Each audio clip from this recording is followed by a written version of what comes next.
Hello and welcome to this Warcraft replay, and this is going to be the second game of this best of 3 series, Orc versus Night Elf.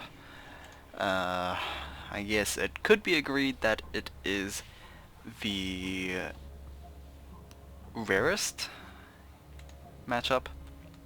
I'm not sure if I talked about this in game 1, but it is probably one of the rarest. Maybe Undead Mirror is either Undead Mirror or Orc Mirror, I think, is the matchup that is probably seen the least, I guess.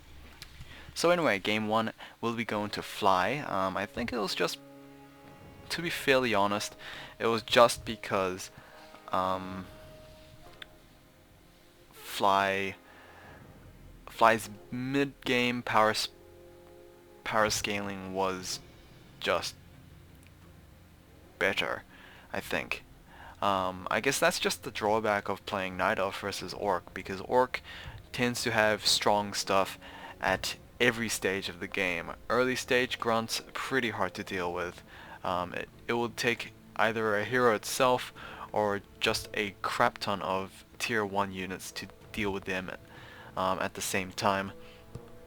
Mid game, there's Raiders, which can be easily dealt with more easily than grunts, but I mean, Raiders tends to be good in its own right, I guess, with his ensnares and then constant picking off, comboed with the Spirit Walker, which will mitigate the damage and spread it around.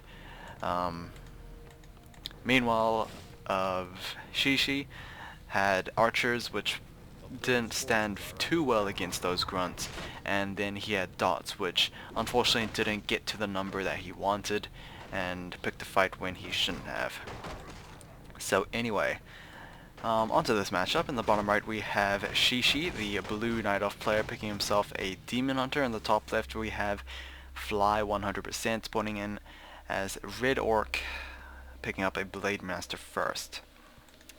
Now I did say in game 1 that I will be getting back to the topic of those tavern heroes, and I did a little bit of replay digging before casting this one, and I am probably able to confirm to you guys that Firelord second is probably the rarest adaptation to the Demon Hunter Tinkerer combo. I was correct in my assumption that it was a Beastmaster instead of a Fire Lord. So yeah, because I've seen way more Demon Hunter Beastmaster Tinkerers than I have seen Fire Lords. In fact, I believe XiXi's Fire Lord usage was the first for the past many Night Elf versus Orcs. But either way, we did see, or at least I did see, a Keeper of the Grove into that adaptation as well, so maybe there's some things horribly weird going on, but either way, interesting strategy from Fly, dealing a lot of damage, a fair amount of damage. I would say probably about a quarter, yeah, let's just say a quarter of that Tree of Ages' health. Able to take advantage of the passiveness of that Tree of Ages because it is at its, I guess, take-up stage. But it is nighttime, so it will be able to regenerate for a fair amount. Meanwhile, this Moonwell looks to be the next target of Fly. Will be running his grunt away, but then another one comes in to add more DPS. So interested to see what XiXi's gonna go this time. I mean, he could completely go the same thing and have double dots, but you know, I'm pretty sure I've said this in a couple of Orc vs Night Elf series before, that double Ancient of Lore just seem a little more reliable compared to dots. When you win with dots, it's generally if you get the most amazing pick off and then just don't lose dots. But in terms of Ancient of Lore units, I think it's just more reliable. That's all I could say. Alright, let's just reset the frame rate here. There we go. It was rather weird. And of course, 60 frames is probably more important now than it ever has since YouTube. I'm not sure if it has now, but it is going to support 60 FPS at least. Beastmaster second, so we are looking to have that standard, I guess, Night Elf vs Orc combo. It is a rather weird combo, to be fairly honest. The Fire Lord made sense to me, and I think it was the Goblin Digger that just didn't make sense for me, to be fairly honest. Fire Lord Beastmaster would have been a high DPS hero combination just because of the soul burn that the Fire Lord brings, as well as the high amount of piercing damage that the Beastmaster brings himself as well. Blademaster is going to be taken down, and that was pretty unfortunate. However, we did see in game 1 the same thing happening to Fly, but then again, Fly won that game anyway just because he focus fired the heroes. So maybe he will try the same strategy, who knows. Demon Hunter able to run away because the Tauren Chieftain chose Endurance Aura instead of War Stomp. I guess many would, think what would happen if the Tauren Chieftain exchanged his first ability, his layer game scaling, in exchange for, I guess, an early burnt TP scroll. Who knows?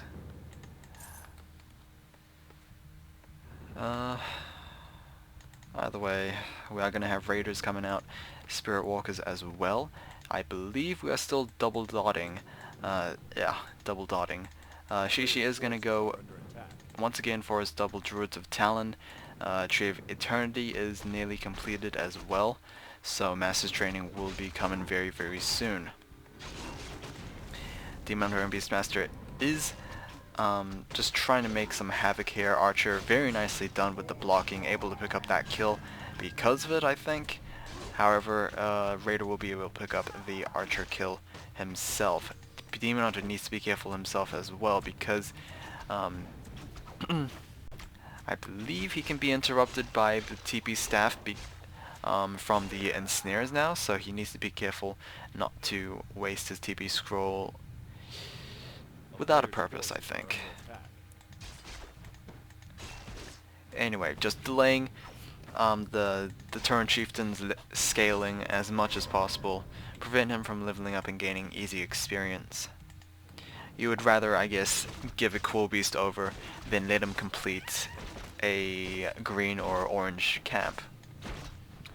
And to be honest, I think with maybe a couple more grunts, I wouldn't be surprised to see the red creep camp in the top being cleared out, especially with the items that the Troll Warlord drops. I believe either a Health Stone or a Mana Stone would be really beneficial. There we go, another Wisp picked up, and just more experience onto the Tauren Chieftain. We'll be able to get level 2 after this camp unless XiXi does something about it, but he will not. Level 2 has been gained, and the item is going to be the Gloves of Haste. Oh, it looks like he is not going to wait for additional grunts and raiders. He is going to go straight after the bottom one. Pretty smart on Fly's part, I believe. However, the Fairy Fire is on that raider, so at least XiXi is aware of this, staying away as far as possible, but at the same time trying to benefit from that. Level 2 on the Blade Master will be able to get himself a Book of the Dead. Probably not the best item that gets dropped from that particular camp, but I guess it will have to do. Unfortunately, for Fly, XiXi can just bring over a couple of wisps and deny that, or at least get a bunch of experience.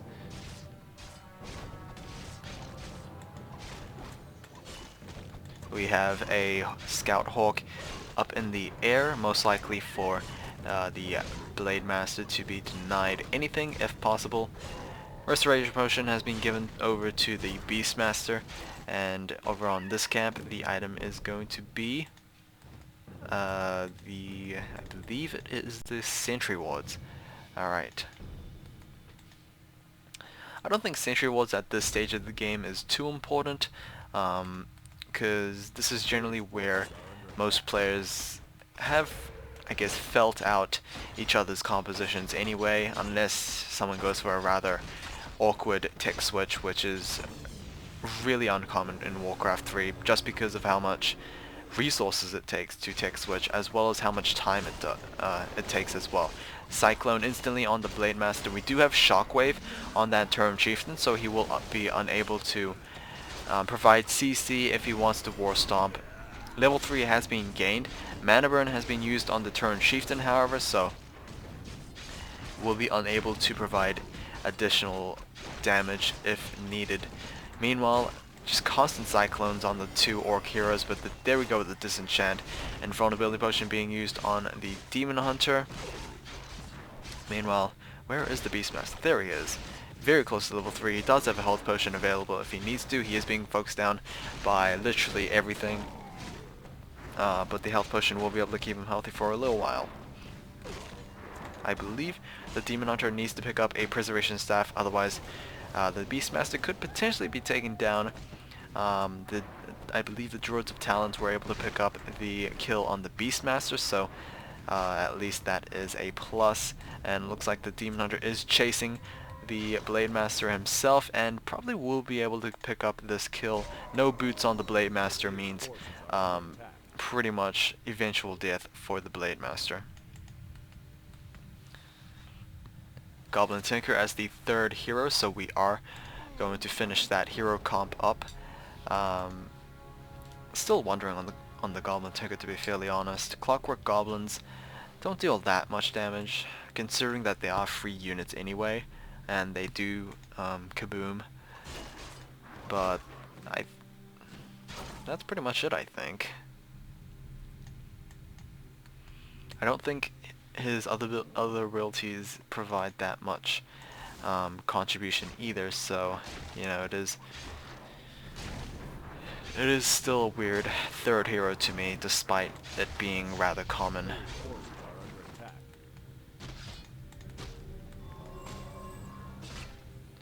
Clockwork Goblin has been taken out. We do have raiders just gonna try and siege this base. Meanwhile, back at XiXi's, he is still being sieged himself. Pillage is about to be completed, so that will benefit Fly a little bit when he is continuing on sieging, because his raiders will be able to give him resources just by attacking those buildings. Either way, it does look like that neither player is going to stop.